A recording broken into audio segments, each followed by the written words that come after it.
护士姐姐在我面前扎起了头发，甚至还双腿分开坐在我的身上，而你瞬间来了精神，抚上她腰。可当房内热度不断攀升时，门窗毫却无预兆出现一张年轻女护士的脸。当看到病房内梅子跨坐在白川夏的腰间，她的双眼瞬间瞪大，被吓一跳，浑身一哆嗦。是我拜托的梅子姐。白川夏直视着两人，我不会追究责任。好，如果确定不追究，请在这里签字吧。中年人动作飞快，从随身携带的公文包里掏出一叠文件，同时递上一支钢笔。白川夏拿笔时，一直站在门口的长兵部突然走进来。等一下，我和小夏单独聊聊。今天他依旧是清爽利落的便装打扮。这位警官腿长比例是白川夏见过真好的。中年人抿了抿嘴，似乎还想说些什么，但在接触到长兵部明显略冷的眼神后，明智的选择了闭嘴。好的，长兵警官。他收起文件，和主治医师对视一眼，一同默默离开病房。一时间，病房中只剩下长兵部和白川夏。长兵部走到病床边，梅子已经承认了，昨晚你一直在拒绝，是她因为和丈夫生活不和谐，所以主动勾引你啊！白川夏神色瞬间慌乱起来。我已经成年了，是我自愿的，你没有必要为他脱罪，而且这件事是医院管理问题，如果你继续追究，我能为你争取到一大笔足够你上大学的补偿款。你应该很需要这笔钱吧？他清楚白川夏父母失踪，如今生活自然是很拮据。他眼角的余光悄悄盯着白川夏每一个细微表情变化，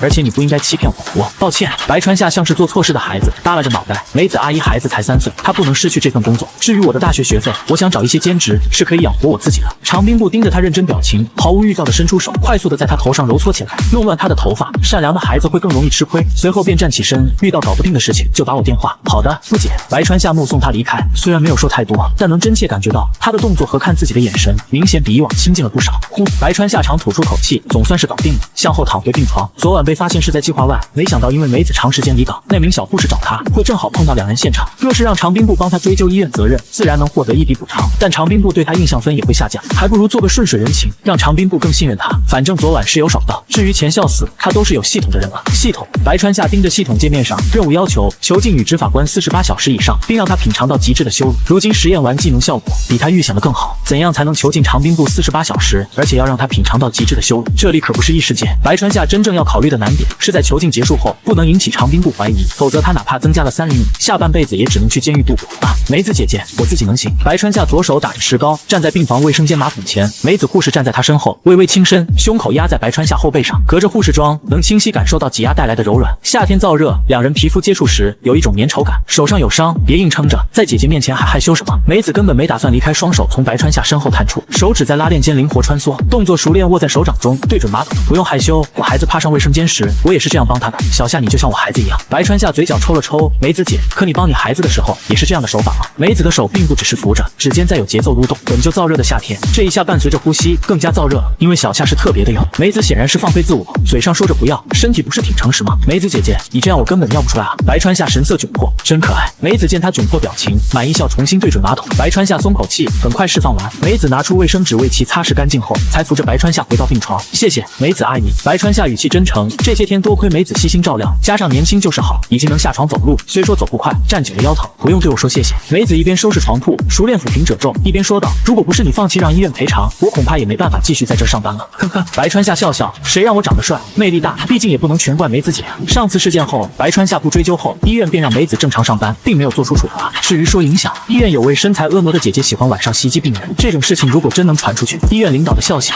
梅子将床铺整理得平平整整，随后抬起头看着白川夏，小夏老实跟姐姐说，你是不是喜欢上姐姐了呢？白川夏一愣，梅子直直地看着他，眼神中少了几分玩笑。虽然我们上次发生了那样的事，但我心里深爱着我的丈夫，还有我的孩子。你还年轻，未来的路还很长，一定会遇到更适合你的女孩子。我知道的。白川夏一时间无语，他对梅子就是愧疚，毕竟拿她做了加料饮料的实验。那次事件后，梅子对于强上他一直有愧，所以对他很是糟糕。不过谢谢你，还是可以帮你解决的。梅子笑呵呵举起手，直接伸进被子里握住，然后熟练开始动起来。白川夏也伸出手，从他领口伸进去，熟练的掀开握住。10分钟后，梅子抽出纸巾给他擦干净，手伸进领口，整理好衣服。好了，姐姐去忙了，有需要就按呼叫器。白川夏双眼轻盈点头。等到病房，只剩下白川夏。不行，不能再沉迷下去了，还得完成任务。白川夏最近过得挺爽，梅子对他有愧疚，真就是把他当弟弟照顾，每天还帮他。但这样的日子可不能长久。如今他已经能下床走路，得开始完成任务，否则这腰伤可是会伴随他一辈子。一周转瞬即逝，长兵部和往常一样，手里提着水果来看白川夏。他走到病床边，熟练的将水果放在小柜子上，补偿已经下来了。长兵部一边削着苹果，所有医疗费用都由警局承担。往后啊，你每年都能进行1次检查，后续腰部伤的费用，警局也会一力承担。另外还会一次性补偿你80万日元的营养费。谢谢不解。白川夏也清楚，能争取到后续治疗费用，也得是长兵部为他费了不少力气。不用谢我。长兵部看着白川夏懂事模样，眼中闪过一丝心疼，但被他很好的掩盖下来。看着白川夏，语气也变温柔了几分。你如果去东京读大学，一定要联系我。白川夏心里一紧，如今赔偿都已经确定下来，加上他说话口气，表明证据已经固定，案件已经算结案。长滨部是东京那边的警部补，办完这个案子后，肯定是不会继续留在这里了，他已经没有时间了。白川夏很好的将情绪压下来，用力地点点头，好，我也想成为像姐姐一样优秀的警察。长滨部削苹果的手一颤，眼角瞟到他真诚眼神，似乎白川夏还没有意识到他的腰身很难通过警察考试。见他一副以自己为目标的表情，长滨部心更疼了，你一定可以的。两人又闲聊了一些，长滨部离开时又给他留了一个备用电话，遇到任何麻烦一定不要觉得会给他添麻烦，必须马上联系他。毕竟长滨部眼中白川夏父母失踪，住院这么长时间，甚至一个来看他的人都没有，想来白川夏平日生活一定很辛苦，没有时间交朋友。这样懂事的孩子，长滨部除了监狱外还有善良的性格，属实是被弄得母性泛滥。等到长滨部离开，白川夏在床上思考很久，将一种种可能在脑海中过滤。长滨部一旦去往东京，要在东京囚禁一位警部补，他任务不可能完成，所以必须要在小镇动手，而且动手后还要可以全身而退。他现在能靠的只有自己。长滨部马上就要离开，他如今走路都不方便，即便不顾后果想囚禁他也做不到，陷入死循环了。小夏，你明天就要出院。梅子护士身姿微微前倾，给他整理着床铺，这个姿势领口完全悬空。白川夏清楚他一定是故意的，他爱着她丈夫她孩子，但他就想挑逗一下白川夏这位清秀懂事的年下弟弟。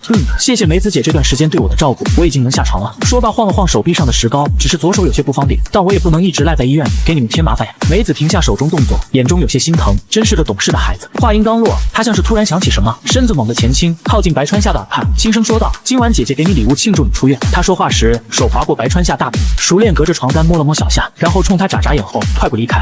白川夏一愣，什么礼物要晚上给他？算了，不想了。白川夏将乱七八糟的念头抛出脑袋，被梅子这一撩拨都有些躁动起来，但想到腰伤和任务，白川夏理智再一次控制大头，出院只是他计划的一部分，否则每天躺在医院，任何行动都无法展开。长滨部这几天就会离开小镇，时间太仓促了，他甚至没有任何长滨部的行动路线和习惯，想囚禁他绝不可能。既然时间上已经来不及，也不可能等他去东京，那么只有一个方法。白川夏双眼猛地睁开，让他不得不留在小镇。晚上，白川夏躺在病床上，双眼凝视着天花板，独自思考计划。病房门忽然推开，梅子护士身姿轻盈走进病房，动作熟练。进门的瞬间，双手在背后将房门关上，然后一把拉上窗帘，断绝了从外面看到里面的可能性。梅子姐，白川夏错愕，话刚出口，瞧见梅子右手食指轻轻抵在自己唇间，做出虚的手势。紧接着，梅子迈着猫步便已来到病床边。白川夏这才注意到，她脚上穿着一双性感的黑色高跟鞋。正经护士可不会在医院穿高跟鞋。梅子勾住被子一角，用力一扯，盖在白川夏脸上。闭眼，白川夏心跳在一瞬间加快，鬼使神差般的乖乖闭上眼睛。一瞬间，病房就安静了，唯有那轻微的衣服摩擦的悉悉索索声。紧接着，原来是原本盖在身上的被子被猛地扯开。白川夏下意识睁开眼，一瞬间心跳都漏跳了一拍。梅子换下那一套洁白护士装，换成了惊艳的粉红色护士装，而且明显小了一号。好看吗？梅子嘴角上扬，带着妩媚旋转了一圈，背对白川夏。她本就生过孩子，二次发育后视觉效果更好看。白川夏脸红了一瞬，这种场景还是第一次在现实中看到，怪不得这些衣物卖得好，视觉效果真不错。想摸吗？梅子歪着头，似笑非笑，抬起脚，那只脚包裹在性感的透明吊带黑丝高跟鞋里，像是在刻意展示，又像是在故意撩拨。脚落在病床上，踩在白川夏旁边，哼哼，还是算了。白川夏挤出两声干笑，神色尴尬，倒不是他正是啥正人君子。梅子看着他这副窘迫模样，忍不住扑哧一声笑了出来，果然是孩子，这时候居然会害羞。他说话时，脚从高跟鞋中抽出来，脚趾轻轻划过白川夏手臂。你不是腿控吗？这样任你玩的机会可不常见，别平白无人清白。白川夏立马解释，我才不是腿控，只是喜欢漂亮的腿。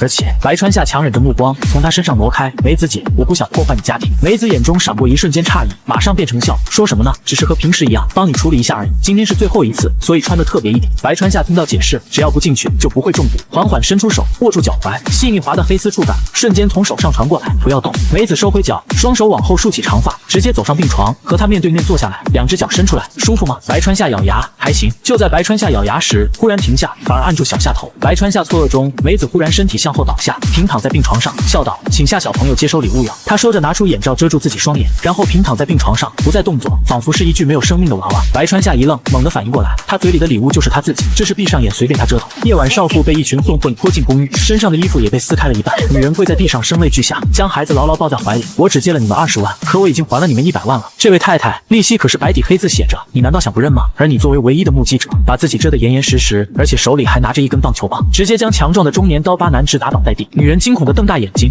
你是谁？叫我银河球棒侠。白川夏将一叠信纸塞进男人兜里，伸手想提起男人，却发现提不动，指着女人，将他从楼上推下去，然后报警。我女人身形单薄，怀里紧紧抱着孩子，恐惧看着白川夏，不，求你不要。白川夏一声冷哼，举起球棒，如果你没有运遇到我，你的孩子马上就会被他抢走，而你也会被拖到风俗店去偿还永远还不清的高利贷。女人怀里孩子受到惊吓，哇一声大哭起来。女人慌了神，双手下意识将孩子更紧地搂在怀里。白川夏见她柔弱模样，一瞬间心中闪过不忍，但事情必须要搞大，计划才能执行。盯着吓得浑身颤抖的女人，转过去，她说着解开拉链。女人抱着孩子，眼睁睁看着他掏出来，瞬间明白，神色慌乱。不行，你想当着你孩子的面，我不介意。白川夏掏出后走向女人，女人看着他一步步靠近，又看了眼地上昏倒的中年刀疤男，求你。他一边求饶，抱着孩子转过身。白川夏也怕夜长梦多，抓住他长裙猛地拉下来，没有任何前妻，直接进入。女人咬紧牙，不发出声音，紧紧将孩子抱进怀里，不让孩子看到后面发生的一切。白川夏搂着她腰，站着挺，果然累。然而最累的是女人，她微微躬身，方便身后男人动，抱着孩子，玩得咬牙不发出声音。她即便在努力忍耐，呼吸也变粗重，才时间保持欠身动作和精神高度紧张，让她身体微微颤抖。白川夏长吐出几口气后，回去关好门，10分钟后报警，将你看到的一切告诉警察，不要隐瞒。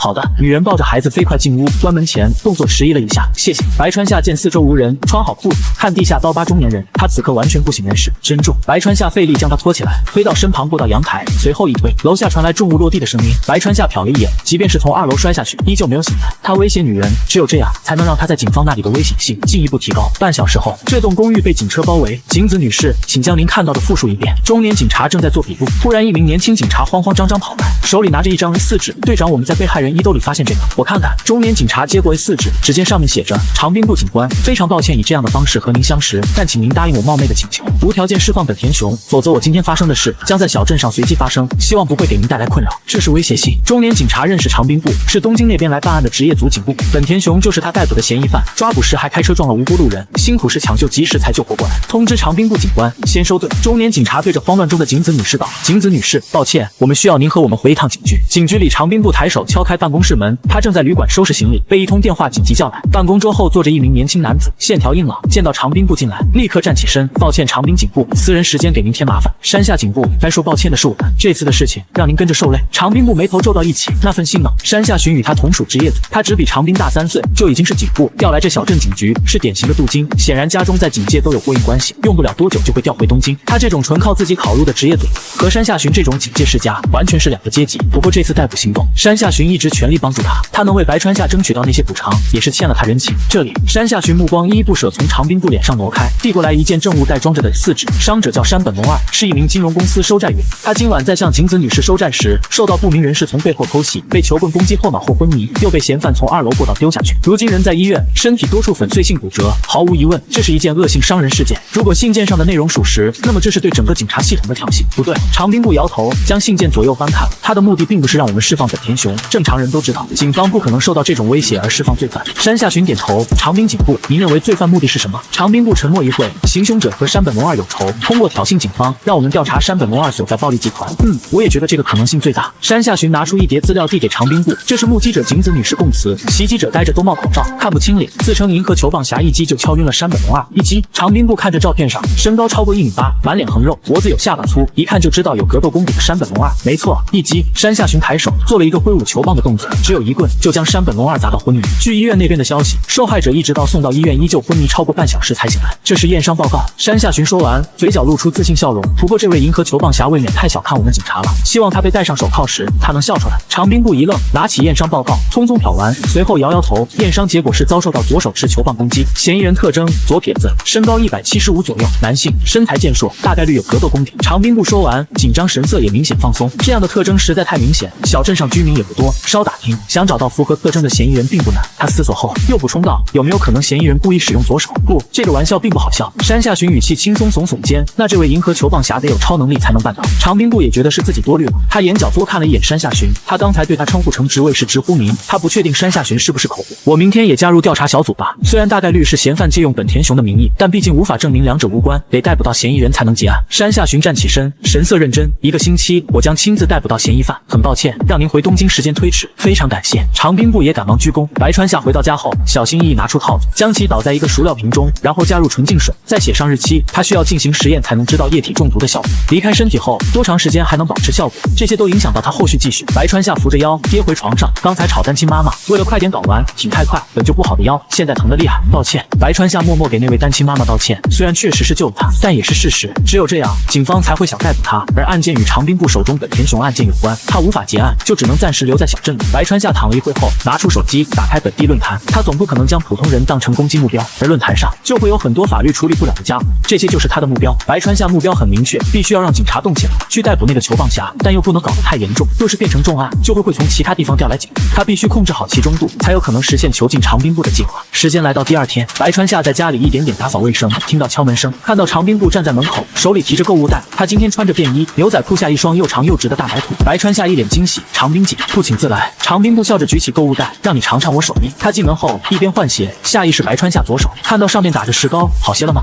已经不疼了。白川夏说着晃了晃，然后脸色一变，但坚持保持笑。长兵部哭笑不得，男孩子就这么喜欢逞强吗？他看到一旁扫帚在搞卫生吗？是啊，打扫干净些比较像家。白川夏笑道。长兵部一愣，眼圈没来由一红，马上别过头，很快调整好情绪，重新转回来，拉起袖子，我帮你。有了长兵部加入，卫生打扫快了很多。毕竟白川夏扫一会就得站起身，否则腰疼的厉害。长兵部见此，最后让他倒水，他成了打扫的主力。晚上，长兵部又做了一桌菜，算不得精通厨艺，但也算好吃。谢谢。白川夏看着饭菜，已经不记得多久在家里和人吃过饭了。吃过饭，长兵部将碗筷洗碗，才准备离开。以后直接叫我姐姐吧。长兵部忽然说道。白川夏一愣，点点头，好。长兵部穿好鞋，站起身，突然伸手拉住他后脑，自己头也低下来，两人额头碰到一起。晚安，晚安。白川夏点头，目送他离开。这位警花真将他当弟弟了。白川夏暗自叹口气，他是一个好人。他转身回家，躺在床上，一直等到半夜，重新戴上帽子，拿出一根甩棍，放在兜里出门。哈哈哈，去死吧！摩托车发出一阵阵刺耳轰鸣声，精神黄毛将摩托车停在一个居酒屋前，一边狂按喇叭，狂笑咒骂。一名金发辣妹抱着他腰狂笑。居酒屋老板目眦欲裂，紧紧握着餐刀。老头，继续报警啊！蠢货，老子没满18岁！哈哈哈！黄毛一直折腾到居酒屋老板关门，才对着店面撒完尿离开。两人开了一阵后，在一处公园停下。大人都是垃圾！精神黄毛走下车，看到一旁坐着一名兜帽人，喂，这里是老子地盘。兜帽人起身，低头从他身边离开。呸！精神黄毛冲他吐了口唾液，回过头看向精神小妹，啪一声闷响，精神黄毛直挺挺到底。精神小妹脚上一软，坐在地上，黑色过膝袜包裹的双腿张开。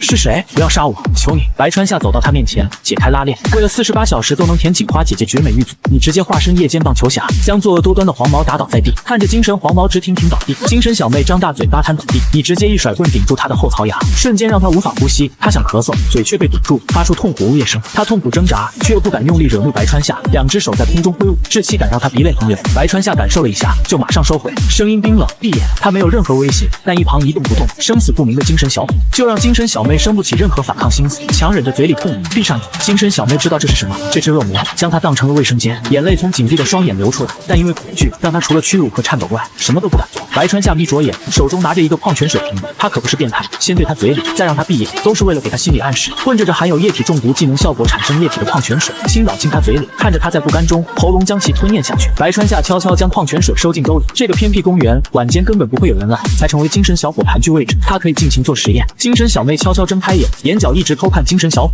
见他依旧不见动弹，生死不知，更害怕了，身体不受控制颤抖。白川夏捡起一块舌头丢到精神小妹面前，捡起来去把她左腿砸断。不，精神小妹一边哭，双手抱头，不敢去捡石头，不砸就是你死。白川夏举起甩棍，我数3下，哭也算时间有，3、2，不要不要，求你！精神小妹看着白川夏举起的甩棍，一边哭泣。白川夏甩棍抽打在她手臂上，引着她一声惨叫，雪白肌肤上瞬间红肿。由于并不是从后攻击，所以不会触发技能闷棍。白川夏再一次抬起甩棍，我砸，求你不要打我了。精神小妹在自己被打和伤害同伴之间，她选择了后者。她踉踉跄跄捡起地上石头，看着地上生死不知的同伴，对不起，对不起，我是被逼的。她猛地砸向精神小伙膝盖，砸得精神小伙脚上一晃，却依旧没有醒来。继续，白川夏声音冰冷。精神小妹精神终于崩溃，举起石头不断砸下，石头砸在膝盖上，几次后膝盖变形。不要怪我，不要怪我，我是被逼的，我不想死。右脚，白川夏声音再一次传来。精神小妹这一次没有犹豫，狠狠砸下。很快，精神小伙躺在地上，双手双脚全部扭曲，严重骨折，却依旧死了一般，一动不动。哈哈，我是被逼的，被逼的。精神小妹又哭又笑，带着几分癫狂，精神已经崩溃，手中握着石头，她双脚合拢，不正常的磨蹭，脸色涨红的厉害，手伸向大腿，却又害怕白川夏，马上收回来，想做什么尽情做。白川夏声音冷冷传来。精神小妹身体一颤抖，似是终于忍耐到了极限，一只手伸进衣服，另一只手伸进超短裙，一边耸动一边哭。对不起，我也不知道，我控制不了，我是被逼的，不要怪我。哈哈，白川夏目光从她身上收回，暗自心惊，好计划。矿泉水中是她一次的量，而只喂了1/3，而且是3天前内自用那位年轻女青留下的，所以液体中毒在细品加持下和闷棍相同，更像是概念性技能。无论是混合在水中，还是放了3天，都没有影响中毒效果，这是难得的好消息。这样他完成任务的成功率又提高了一层。警局，长兵部急匆匆来到山下巡办公室，山下巡脸色也很难看。抱歉，长兵部打断他，脸色铁青，又是那个棒球侠。对，这是受害者资料。山下巡将一叠临时打印的资料递给他，脸色发黑，黑，这是对警方的严重挑衅。受害人是镇上有名的不良，上个月因为危险驾驶致人重伤，初中进少管所，抢劫、盗窃、小偷小摸不断，但还未满18岁，我们只能以批评教育为主。长滨部听到受害者是个不良，铁青脸色，稍放缓了些，一边检查文件。如果他和山本龙二没有关系，那么棒球侠是否会是那种自认为主持正义的人？不会。山下巡摇头。另一名女受害者称，棒球侠强行捅进她嘴里，还逼她喝了小便。长滨部拿资料的手颤了一下，嘴角抽抽，显然对棒球侠刚升起的一丁点好感瞬间烟消云散。他很快翻到照片，上面黄毛脸上沾满水渍，看起来不是普通水，这是那名女受害者在男受害者脸上自慰小便。山下巡神色也有些微妙，长滨部表情变成一个问号。现在的年轻人玩这么大吗？他看不懂，但大受震撼。长滨部将文件合拢，可以确定那名棒球侠和我之前侦办本田雄一案之间没有联系。他出于未知目的攻击他认定的恶人，留下那些 A4 纸。我想他的真实目的是为了挑衅警方。我相信您很快就能抓到棒球侠。长滨部只得点头。这事情就卡得很微妙，但问题牵扯了他的案件，将他卡也在这里，无妄之灾。长滨部轻叹口气。时间来到第二天中午，警局从早上开始，所有警察都着急忙慌从警局离开，在城镇进行走访调查，寻找一名年龄20至30岁左右，身高1.65-175，身材健硕的左撇子。白川夏站在警局对面拐角处，一直在心中暗自计算警察进出人数，同时悄悄将每一张脸记在心里，虽然不一定能全部记住。就在这时，白川夏忽然看到长滨部和一个男人走出来，长滨部瞬间看到他身影，神色一愣，马上迈着大长腿走过来。山下巡见此也跟在他身后，他走到白川夏面前，小夏，你怎么在这里？姐姐。白川夏尴尬摸摸头，然后从兜里掏出一个饭盒，我前天听你说中午都在警局吃面包，所以做了便当。便当？长滨部一愣，现在时间已经快到下午1点，并不是送便当的时间。他看到白川夏明显很拘束和尴尬的模样，马上明白过来，他这个年纪正是敏感时候。白川夏平时表现的也比较腼腆，看来是做了便当想送进来，但有人生地不熟，就想在外面等等看。你在这等多久了？长滨部问道。白川夏尴尬笑笑，眼神飘忽，来了有一会了。长滨部眼神宠溺又无奈，善良的大男孩总是容易吃亏。他伸手接过饭盒，下次直接来警局说我名字就可以。好。白川夏点头。山下巡见长滨部接过饭盒走上来，眼神真诚，冲着白川夏笑道，我叫山下巡，你就是白川同学吧？抱歉，我们抓捕犯人让您受伤，如果您后续遇到任何困难，都可以来警局找我，谢谢。白川夏神色感激点头，摸摸头，似是有些不好意思，冲山下巡道，那我先回去了，我送你吧。山下巡热情道，不用。白川夏不好意思的慌忙摆手，然后快步转身。他转身瞬间，脸色笑容消失。追捕嫌犯撞到他的是长滨部，这个男人话语间直接将过程揽到我们身上，还号称以后遇到困难可以来找他，那么他就是警局负责人。他对长滨部有好感，在处心积虑刷好感，而且还是个心机男，真这么有爱心。他躺医院这么长时间，可不见他代表警局来慰问我，真是个可怜的孩子。山下巡见白川夏离开，这才转头对长滨部，我去开车啊，不用了吧？长滨部晃晃手中便当盒，这是那孩子的心意，你订的餐厅可以退吗？哎呀，看我。山下巡笑道，这便当可是对我们工作的认可，是无价之宝，放心吧，我只是订了便餐，我马上退掉。晚上，山下巡拿着电话猛地站起身，又出现了受害者，又是那个棒球侠。他挂上电话，脸色铁青，短不到1个星期，连续出现3起，已经不能当成简单持械伤人案件处理。这棒球侠到底在干嘛？这么频繁，月中冲业绩吗？白川夏拿着便当站在警局旁边，看着进进出出的警察，还有一辆辆外地牌照的警车，他人都妈了。这一刻，他心里只有一个念头，完了，事情大条了。他万万没想到，球棒侠在被小报记者报道出去后，由于长时间未能找到行凶者，在社会上引起剧烈反响，已经成为了社会事件，甚至出现了球棒侠追随者。最可怕的是出现了模范作案。白川夏人都不好了。白川夏今早在电视上已经看到东京警察总署的记者会上，有记者问出球棒侠的问题，抓不到我。白川夏自我安慰，他利用的是系统的力量，谁能想到一个走路都费力，还打着石膏的少年，会是传说中的暗黑英雄球棒侠？况且他真正作案的只有2件，后续案件纯粹是有人模仿作案，这些都为警察调查增加难度。小夏厨艺越来越好了。长滨部坐在一旁，一双大长腿随意叠放一起，一边扒拉着便当，哼哼，因为是热菜，所以口感会好一些。白川夏看向警局，最近镇上越来越热闹，东京那边重案组都调来了。长滨部神色悠闲耸肩，我倒是清闲下来。他挺无语的，这案件几乎确定跟他没有关系，但又因为那玩笑一般的4指，导致长滨部无法回东京结案。他问过能不能申请先对本田雄进行结案，但上司一句，你难道觉得重案组抓不到那个球棒侠？他如果回东京述职，那就是看不起重案组同僚，认为重案组精锐不能短时间破案，属实很难崩。他就这样被卡了半，留在小镇。忽然白川夏瞟到警局门口一名黑长直漂亮少女，脸上贴着纱布，显然受了伤，在2名警察带领下乘坐上警车。白川夏不禁轻呼出声，你认识他？长滨部扒拉着便当，听到他声音，放下手中筷子看过来，当然认识，击川优奈。白川夏看着警车缓缓驶离，他是我们学校的名媛，开学的时候就作为1年级新生代表发言，学习成绩超级厉害，整个1年都是年级第1，而且长得漂亮，在学校里想不认识他都难。长滨部听完白川夏的介绍，眼中闪过一丝怜悯，怎么了呢？白川夏心中涌起强烈好奇，击川优奈比他小1年级，但在学校里他属于金字塔底的那一类。你对那孩子有好感？长滨部似笑非笑看向白川夏，当然没。白川夏说到一半，突然意识到这是一个机会，表达出有一个暗恋对象，可以让他更像一个正常高中生。他说话声音越来越小，表情否认又好奇，只是比较好奇。奇而已。长兵部轻笑，白川夏心思比较单纯，想什么都写在脸上。他犹豫了一下，你一定要保密，他也是个可怜孩子。如果小夏你有机会，可以试着去帮助他。长兵部知道白川夏是个非常善良的孩子，虽然有点乱点鸳鸯的嫌疑，但想到击川优奈的遭遇，若是没人照顾，真可能走极端。若是善良的白川夏能治愈他，也是极好的。他父母在他8岁时候就出车祸走了，他一直寄宿在一个远房亲戚家里。这个亲戚是个陪酒女，沉迷牛郎，还有嗑药习惯。前天他嗑了药，帮助那名牛郎想侵犯他。击川优奈用酒瓶被动反击，失手划断牛郎脖颈。他亲戚也因为吃药过多，发现时候已经错过抢救最佳时机。现在他只剩下一个人了，是需要帮助的时候。如果有机会，小夏你可以试着帮助他。白川夏头上冒出一个问号，浑身打个哆嗦。他反杀了一个流氓，他实在无法相信，平时在学校乖乖女的击川优奈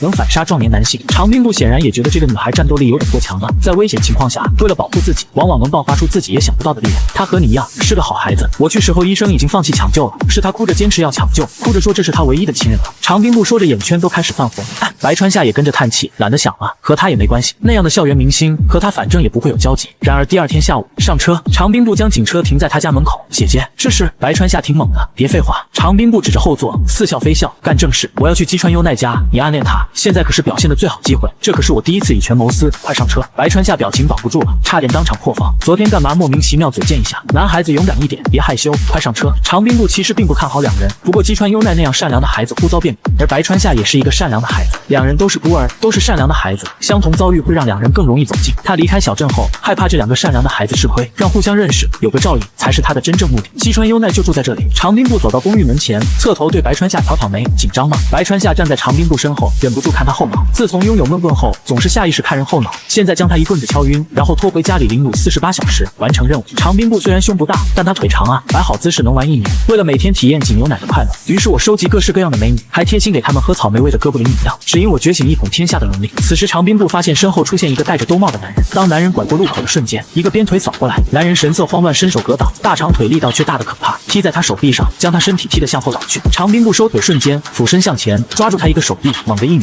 在男人惨叫声中，标准的擒拿术将他压在地上。你是谁？为什么跟踪我？长兵部一声厉喝，伸手猛地拔下男人兜帽，露出一张眼圈凹陷男人的脸。不，我是客人。中年男人痛得惨叫，有人说你这里有便宜的药，要我在这里等你。什么？长兵部一愣，所以是有人在这里交易。这个男人错把他当成了交易对象。砰！一声闷响，长兵部思维在一瞬间停滞，身体无力倒下。中年男人感受到背后扣住他的手一松，觉得奇怪，砰！他也倒在地上一动不动。白川夏大口喘气，看着地上一动不动的长兵部，抱歉，姐姐。他这些天对长兵部旁敲侧击，也知道他格斗能力不俗，至少打他跟妈妈打儿子差不多，所以白川夏先忽悠中年人分散他注意力。长兵部扣住中年人时，为了防止他逃跑，注意力都在中年人身上，这才给了他背后偷袭得手的机会。白川夏在路边拿出准备好的行李箱，将长兵部盘起来，放进行李箱中回家。这是一间四面都被贴着白纸的房间。白川夏将长兵部发出来，看了眼时间，闷棍昏迷时间是1个小时整，他还有时间。系统，他重新打开面板，任务要求囚禁女执法官48小时以上，并让他品尝到极致的羞辱。任务奖励增加3厘米。白川夏又将任务描述仔细看了一遍，再将计划在脑海中过了一遍，目光从心投向长兵部。他在闷棍效果下，双眼紧闭，英姿飒爽的御姐好像只是睡了过去。白川夏伸出手解开他运动服拉链，随着衣服解开，他性感的锁骨、雪白的肌肤一点点露出来，里面是一件简单的吊带内衬。他的手有点颤抖，咽下一口唾液，才伸手一点点脱下他内衬。白川夏忍着脱掉的冲动，手伸向他运动裤，但他一双大长腿随着裤子脱下，一点点完全露了出来，好长。他知道长兵部腿很长，但真正脱下裤子后，视角是从大腿根部开始往下看，这让他本就很长的腿更加修长。白川夏暗自比划了一下，他和长兵部身高接近，但长兵部在身体和腿的比例上明显比他长1截。长兵部脚不同于少女的娇嫩，脚型更加成熟，握住脚踝时，将他一只大长腿也随着抬起，目光落到腿根，又看到一些成熟女性的缝隙，不能再看了。白川夏深吸口气，能听到自己砰砰高速跳动的心脏，将他身体放平，拿出他手铐，扣住他脚踝，手铐另一边扣在房间靠边的水管上。接下来，目光看向一旁准备好的2桶纯净水，解开裤子，技能液体中毒。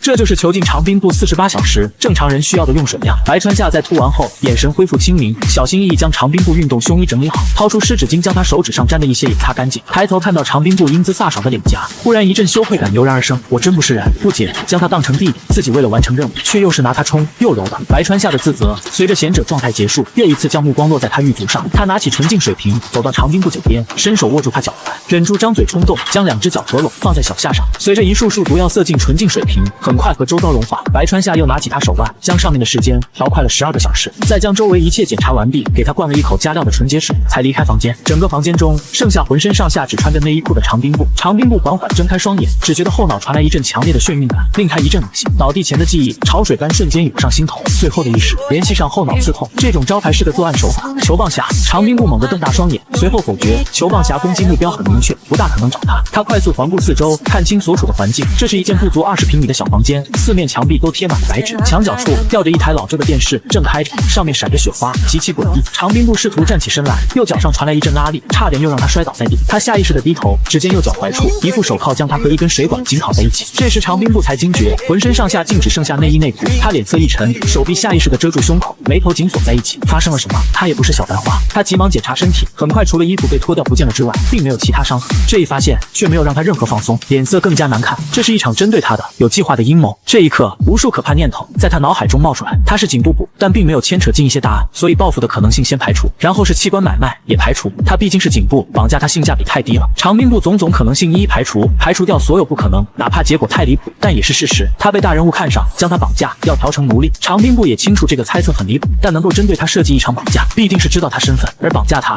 却只是脱了他衣服，没有趁他昏迷时上他，证明绑匪的素质极高，另有更大所图。他虽是警部补，但父母都是普通人，没有背景。长兵部觉得他唯一可能被惦记上的，就只有他的高颜值和身材，敢顶着绑架一名警部补的风险绑架他，这背后之人得是多大人物？他不敢深想。他也看到过一些警察题材的电影题材，长兵部越想脸色越黑，除了是有权势滔天的大人物想玩一把奴隶吊胶，实在想不到其他可能性。长兵部心情已经跌到谷底，绑架他的人权力越大，也越代表他获救可能减少。就在这时，墙角雪花电视机画面突然抖动，紧接着一个面目诡异的面具人偶毫无征兆地出现在屏幕中央，黑暗空洞的眼洞正对着长兵部。你好，长兵部，我想你此刻一定满心疑惑，急切地想知道这是什么地方。不过我向你保证，你现在所在的位置并不重要，重要的是我能给你提供什么。你是谁？长兵部脱口而出，话一出口，他便立刻反应过来，这是提前录制好的录像。他迅速再次打量起整个房间，房间四周都被白纸严严实实地贴着，根本没有任何线索。他旁边墙角处有一个纸盒，2大桶纯净水。电视中的人偶继续发出低沉的声音，如果你能胜利的话，那么将得到救赎。救赎？长兵部皱起眉头，他虽然疑惑，但不觉得对方费尽心思将他抓来会无的放矢。多年以来，你一直在隐藏欺骗周围的人，隐藏你身体的真相，你甚至骗过了自己啊！长兵部很猛，他欺骗了谁？欺骗了什么？为什么他自己都不知道？其实你是一名变态，你是一个无可救药的，你选择了隐藏曾经的自己，但你根本不配成为警察。长兵部头上冒出一个大大的问号，你是不是搞错人了？他怎么自己都不知道？而且他恋爱都没谈过。长兵部，现在我想和你玩个游戏。长兵部张开嘴，除了觉得荒唐外，实在不知道该说什么。打开你右边的纸箱，那里有你需要的东西。长兵部皱眉，走到纸箱边打开，然后整个人都懵了，里面整整齐齐码放着一叠资料，蝶变高考5名真题，全国真题精选，教材划重点，签字升学案。长兵部揉揉了眼睛，又掐了下大腿，感受到指尖痛感，确定这不是做梦。你有48小时时间，教程最下面有20份高考试卷，现在开始，你需要在72小时内做完这20份试卷，并且正确率在90%以上。那么你将向我证明你的意志拥有压制住人本性的力量，或者在接下来72小时接受你人的本质，到时候你依旧可以获得自由。电视中的木偶说完，下一秒再一次变成雪花屏。长兵部目瞪口呆，低头看着纸箱，指一堆参考资料，再看厚厚一叠20份高考试卷，可怕的记忆正在攻击他。作为能考入职业组的学霸，他学习成绩是不容置疑的，但长兵部考虑的是神秘人绑架他的目的。首先排除恶作剧，他是正经公职人员，任何节目组整蛊公职人员还是警察是真犯法的，有病吧？他坐在地上毫无头绪，从逻辑上无论怎么思考都想不到幕后人的目的。长兵部又看向试卷，头开始疼了。2桶纯净水，旁边有压缩饼干，虽然不多，但如果真的只有72小时也足够。他是 M， 在囚禁中会暴露出来，荒唐。长兵部很无语，他只觉得无比荒唐。忽然的，他低头看了一样内裤，莫名的有点躁动。长兵部皱起眉，伸手拿起纯净水，喝一口冷静下。他并不担心水被下毒，因为没必要。另一边，白川夏通过监控看着房间中长兵部一举一动，看着他在墙面上轻敲了一会，最终放弃，坐在地上思考，松口气。人类就是这样，在遇到危险时，如果有人告诉你只要不乱搞，72小时后就会获得自由，这时候人们就会更倾向于放弃抵抗。至于为什么是高考试卷，没办法，他只能找到这个。他看着视频中长兵部走到纸盒前，将里面试卷拿起来又放下，他充分理解这种痛苦。对不起了，长兵姐。房间中，长兵部看着试卷，上面的字好像认识，又好像忘得差不多了，只觉得心烦意乱。随着他血压上来，身体中那种奇异的感觉又一次袭来，他有了冲动，很想用手指安慰一下。不对，长兵部浑身一颤，为什么会产生这样的念头？长兵部脸色越来越白，难道真和人偶说的一样？真正的是他是个人，在被囚禁时就会爆发出来？不可能，绝对不可能。长兵部拿起试卷，开始查看资料。随着他注意力集中，身体的躁动感稍稍消失。这一发现让他稍松口气，证明他并没有被药物一类的影响。另一边，白川夏看到长兵部开始做题，同样松口气。计划的第一次进行得很顺利，接下来就是让他感受品尝羞辱。突然，叮咚，门铃响起，白川夏浑身一个激灵。谁？白川夏听到门铃声，浑身一个激灵，目光扫过手机屏幕，监控中长兵部正在写试卷，他身体却时不时动一下，2只大长腿紧紧合拢，轻微磨蹭后又警觉地马上松开。显然加料的纯净水让他欲望在体内积蓄。长兵部正在用意志控制身体，和身体冲动战斗，向幕后绑架者，证明他不是人，控制不能在监控下自卫。你只是摸了下女警花的酒精大雷，竟直接跳出系统提示，检测速度，初次车撞，发送3狗头即可获得激活哥布林之一统天下系统。恭喜宿主激活成功。白川夏躺在病床上已经躺了整整1个星期。就在这时，病房外一道英姿飒爽的身影映入眼帘。他身高超过1.7米，一头干净利落的齐耳短发，牛仔裤紧裹着那双超长的大长腿，长兵颈部。医生见状，连忙从病床边站起身。长兵部点头回应，随即目光转向病床上白川夏。白川同学，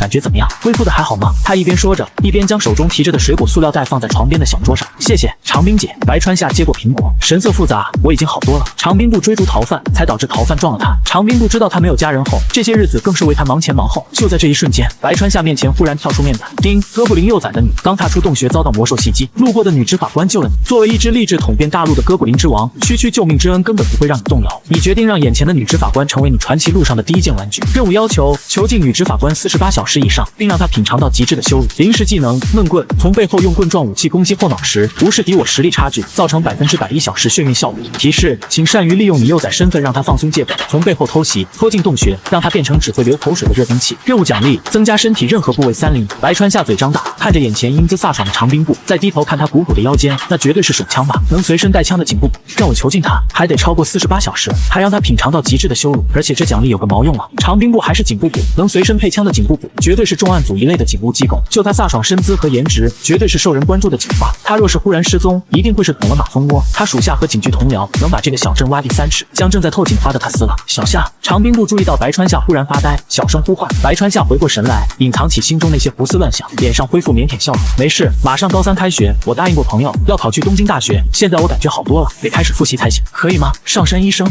生看着白川夏渴求眼神有些犹豫，显然不想给这个孩子泼冷水。你现在得好好休息才行，不过只是短时间复习还是可以，谢谢你，上山医生。白川夏眼神真诚，稍稍低头，带着几分少年特有的青涩。那太好了，这些表情变化自然没能逃过长兵部眼神。他一双星目含笑，和你约定的朋友是女孩吗？啊！白川夏明显一慌，想否认，但又变成点头，带着几分尴尬，只是一起长大的朋友。长兵部嘴角勾起笑，原本低气压的氛围也变得轻松了些。真好啊，青春。对了，长兵姐，案件应该快要结束了吧？白川夏忽然问道。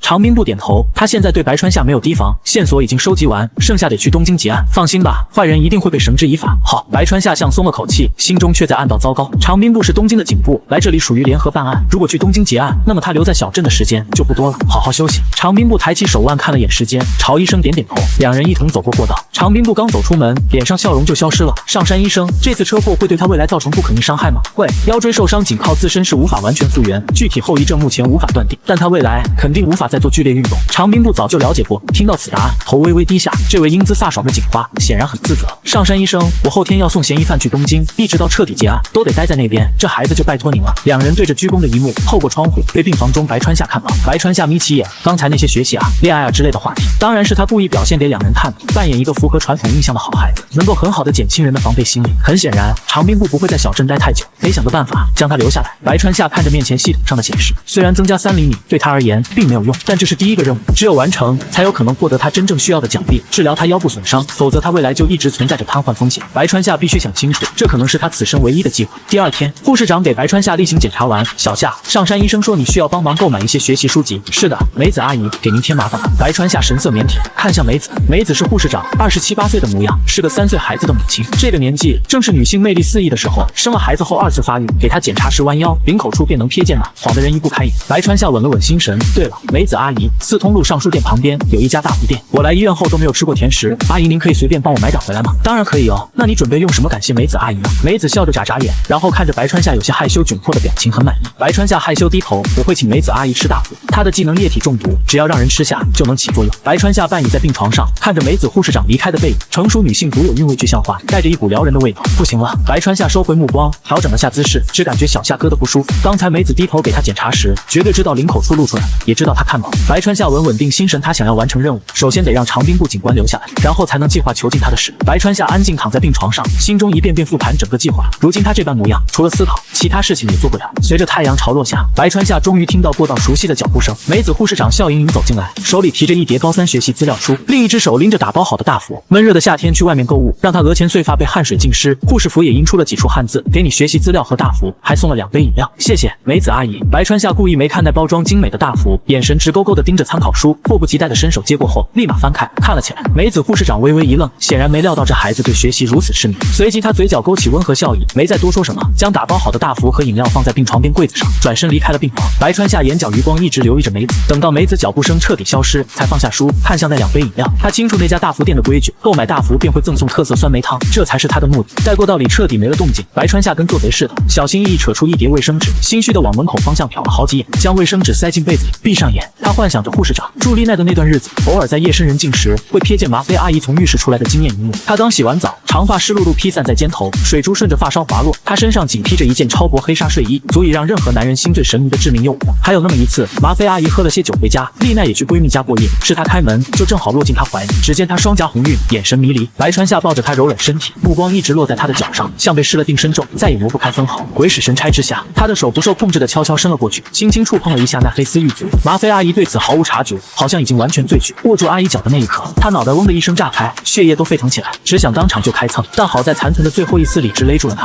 放开了手。不行了，白川夏长吐出一口气，双眼也在一瞬间变清明，没有任何世俗的欲望。靠，我真不是人。他升起自责，阿姨将他当自己的孩子，自己却拿他冲，简直不是人。今日起戒了。白川夏快速打开饮料杯，挤了一些进去，然后快速搅匀。他选择这一家，也是因为酸梅汤是酸甜味道，较冲，添点腥味吃不出来。将一切快速处理好，白川夏摆回原处，重新躺回床上。那一次醉酒后，就再没有见过阿姨喝酒回来。再到后来，阿姨在家试穿的内衣也保守了一些，虽然对她的温柔并没有减少一分，但白川夏一度怀疑那一晚她到底是否真醉。这一次她出了车祸，有长滨部警官帮她跑前跑后，她就没有联系阿姨，除了怕她担心外，也是害怕见到她。白川夏叹口气，将这些无关的东西甩出脑袋，接下来就是等待。窗外越来越暗，梅子也和往常一样在一起来检查病房。